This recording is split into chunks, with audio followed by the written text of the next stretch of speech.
एका रात्रीत तुझं पार्सल बीडला माघारी पाठवणार असा इशारा धैर्यशील मोहिते पाटलांनी राम सातपुते यांना दिला होता।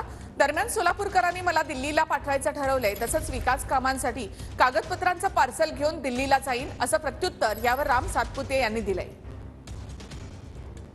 तुम्हाला मी अतिशय प्रामाणिकपणे सांगतो, रक्ताचं पाणी केलंय तुमच्यासाठी। जे 70 वर्षात झालं नाही ते काम करण्याचं काम ह्या भारतीय जनता पार्टीच्या कमल चिन्हाने केलंय।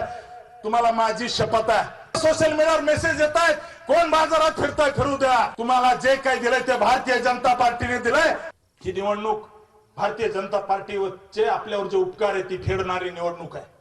माझ्याच काय नाकात मोती होतं, हे करू शकलो मी देवेंद्र फडणवीस आणि भारतीय जनता पार्टीमुळे। त्या ठिकाणी भारत पवार तुमचा जो रस्ता झाला ना पिरळ्याचा, त्याला फडणवीस साहेबांनी पैसे दिलेले शेताकडे जाणारा, त्याच्यामुळं आपल्याला कमळ करायचंय, एवढं लक्षात राहू द्यायचं बरं का। धर्मामान्य परवाचे फडतरीचं ऑपरेशन सांगितलं ना, ते ऑपरेशन झालं फडणवीस साहेबांमुळे।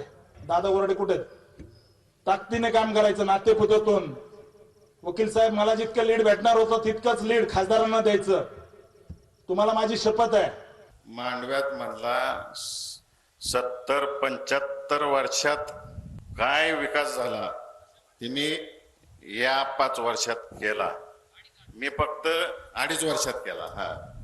मी फक्त एकच उत्तर देतो, दादांच्या सांगण्यावरून इथं जेवढी बसलीत ना त्या सगळ्यांनी एका रात्रीत तुला आमदार केला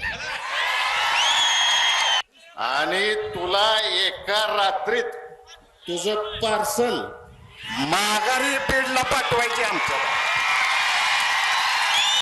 नाही, मुळात मी तुम्हाला निश्चित सांगतो, सोलापूरकरांनी ठरवलंय आणि मला दिल्लीला पाठवायचं ठरवलंय। मी निश्चित त्या ठिकाणी पार्सल घेऊन जाईल, परंतु इथल्या टेक्स्टाईल पार्क झालं पाहिजे त्याचे कागद घेऊन जाईल दिल्लीला। इथं IT कंपनी झाल्या पाहिजे त्याचे कागद घेऊन जाईल। या सोलापूरमधल्या दुष्काळी गावाला पाणी आलं पाहिजे त्याचे पेपर्स घेऊन मी दिल्लीला जाईल। परंतु मी माझ्या इथल्या गोरगरीब जनतेसाठी दिवसरात्र एक करेल। मी अतिशय विनम्रतेने सांगतो की मी काम करणारा कार्यकर्ता आहे, संघर्षातून इथपर्यंत आलेलो आहे। सोन्याचा चमचा तोंडात घेऊन जन्मलेला आलेला नाही।